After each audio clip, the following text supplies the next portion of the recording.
Assalamualaikum warahmatullahi wabarakatuh. Selamat datang kembali di channel cerita horor Pen History.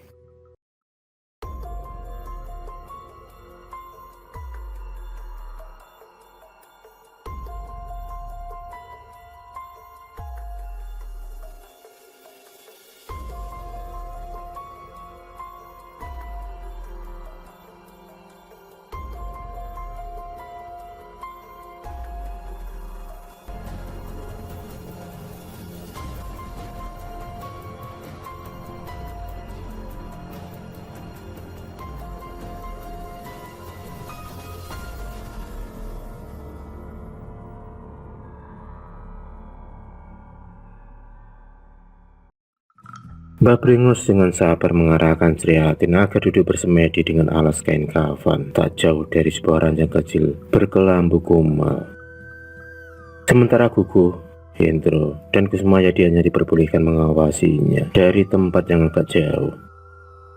Selanjutnya Mbak Bringos yang duduk di hadapan Sri Hatin tampak komat kamit membaca mantra untuk menggontak penghuni gaib hutan bukit tersebut.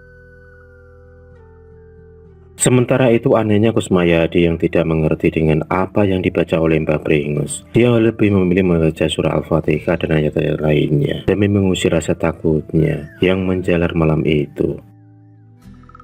Akan tetapi apa yang dilakukan Kusmayadi ternyata diketahui oleh Mbak Bringos. Itulah sebabnya dia diusir dari ruangan khusus tersebut, meninggalkan istrinya yang duduk semedi tak jauh dari Sri Hatin. Hampir setengah jam berselang, mulai terjadi perubahan di sekitar tempat mereka melakukan ritual pengambilan janin bayi. Mula-mula, angin berhembus lembut, sehingga membuat Sophia yang duduk bersemedi menjadi ngantuk. Namun tak lama kemudian, ia menjadi tersentak manakala angin berganti menjadi kencang, dan hampir bersamaan tampak sosok bayangan hitam, pekat mirip bocah bertelanjang muncul di atas ranjang kecil. Sosok bayangan hitam itu langsung turun dengan mulut mengeluarkan suara merengek, layaknya bocah manja yang minta digendong. Sosok itu lantas mendekati tubuh Sophia.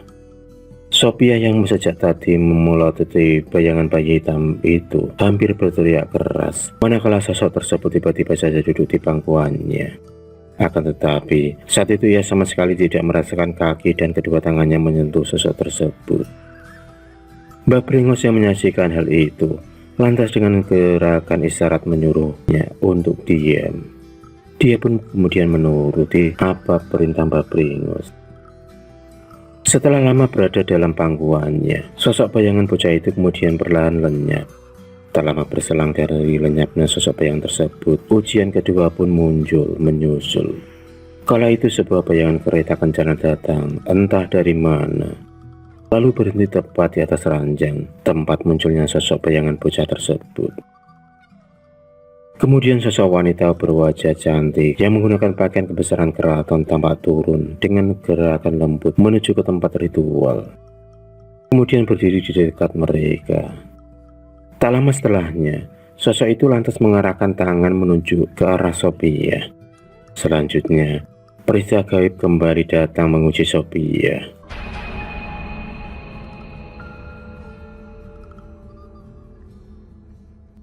Secara tiba-tiba, angin yang bersemula kencang kemudian sedikit demi sedikit mereda. Akan tetapi kali ini muncul gulungan asap putih dari atas langit-langit kamar. Dari asap putih itu kemudian keluar sosok tinggi besar. Penampilannya menyiratkan wibawa yang amat kuat. Sosok tersebut terlihat membawa beberapa tumpukan uang dalam jumlah yang sangat banyak.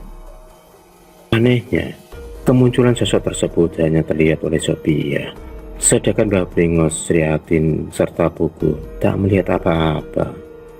Selain temarannya ruangan tersebut, menyadari bahwa kejadian itu sebagai peristiwa gaib yang tak diketahui orang lain, maka Mbak Bringos menyarankan Sophia untuk berkomunikasi dengan sosok tersebut. Meski masih dilanda kebingungan, Sophia akhirnya mengikuti saran tersebut. Dia pun berjalan perlahan menghampiri sosok gaib tersebut. Hasil dari perbincangan lintas dimensi itu, Sophia mengetahui bahwa sosok di hadapannya adalah sosok pengawal alam gaib yang bertugas sebagai pembawa harta pesugihan. seorang kepercayaan Nyai Ratu Lanjar, sang penguasa pantai utara Jawa.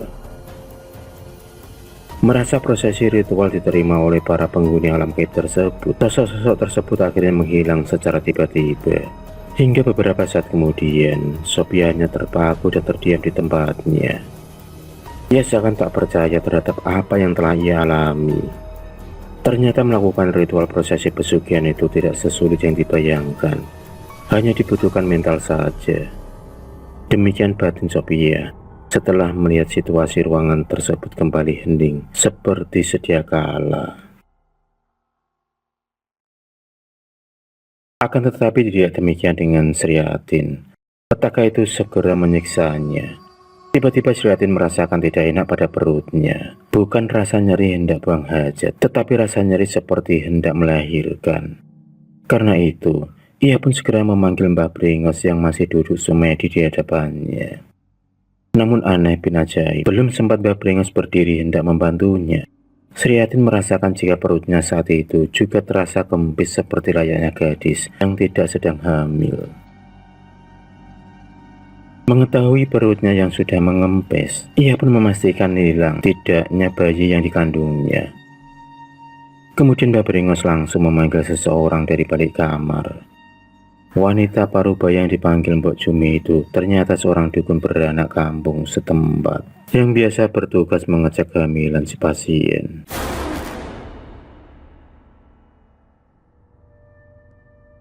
Begitu muncul paranormal kampung itu langsung memeriksa kandungan Sriatin. Mbok Jumia memastikan kalau janin dalam perutnya itu memang benar-benar sudah hilang. Begitu diberitahukan oleh wanita itu, Sriatin nampak tertunduk lemas.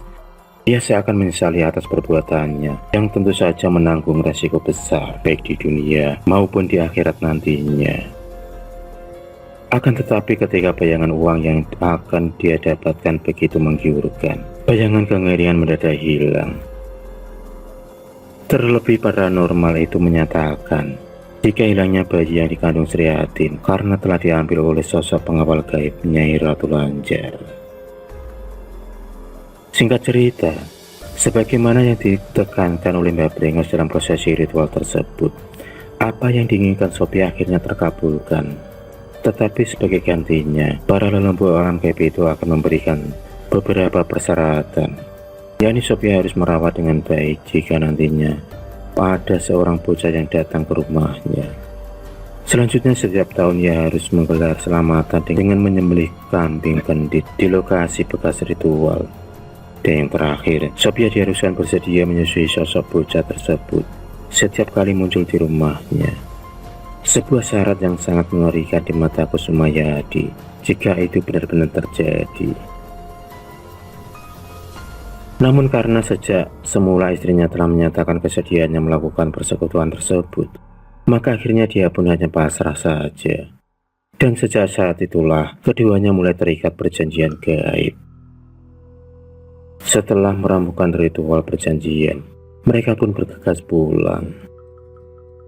Seminggu kemudian, hasil dari perjanjian gaib itu mulai dapat dilihat oleh mereka. Di malam Jumat pertama, sejak kehadiran sosok bayangan bocah hitam dalam keluarganya, Kusumayadi dan Sophia dikejutkan dengan penemuan sebuah uang ratusan ribu di dalam laci meja warung kelontongnya. Sebagaimana isi perjanjian tersebut, warung kelontong dadakan itu adalah warung kiasan yang wajib disediakan pelaku sepulang dari ritual. Selain itu, juga bisa diartikan sebagai pengalih perhatian para tetangga jika mereka adalah penganut pesugihan. Dan di minggu-minggu berikutnya, pendapatannya kian melimpah. Hingga dalam 1 bulan pertama, total uang gaibnya yang sudah mencapai ratusan juta rupiah. Melihat tumpukan uang sebanyak tersebut, Sophia sangat bahagia. Dari hasil tersebut, pertama-tama yang dibelinya adalah perabot rumah tangga yang sangat mewah serta berbagai macam perhiasan. Dan waktu-waktu berikutnya, gantian kebutuhan lain yang dibeli, seperti sebidang tanah di luar kota. Hanya saja, meski sudah berjalan 1 tahun, Kusumayadi tidak berani untuk membangun rumah baru, atau membeli kendaraan baru, atau memberi kendaraan model baru.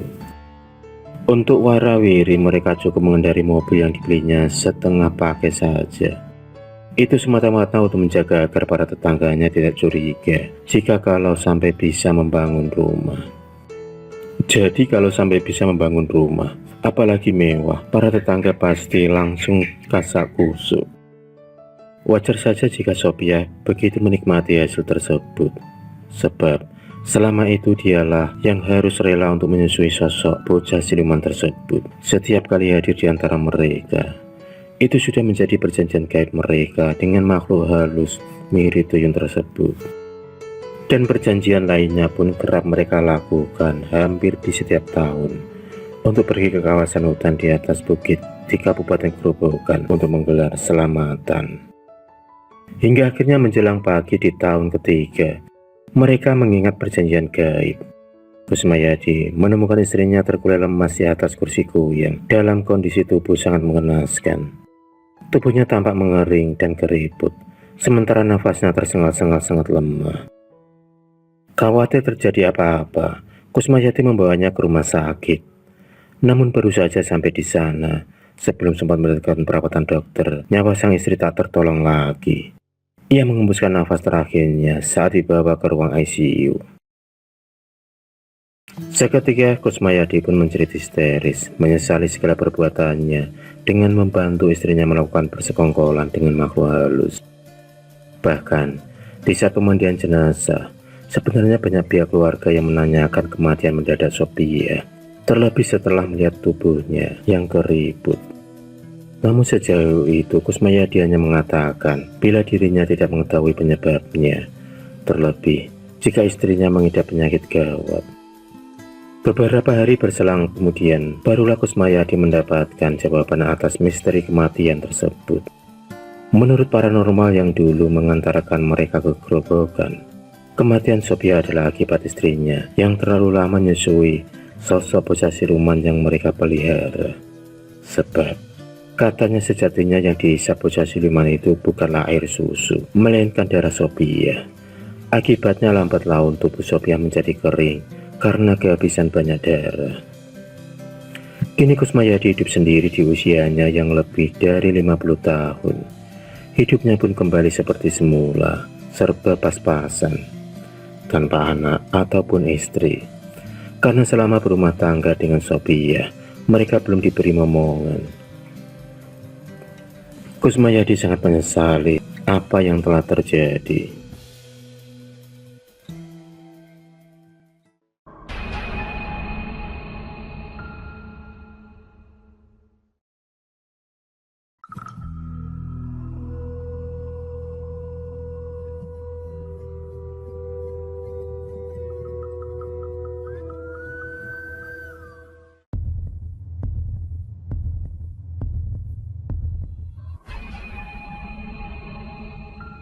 Terima kasih sudah menonton video cerita bergambar ini. Klik subscribe untuk terus mendapatkan video-video cerita bergambar selanjutnya. Semangat berkarya.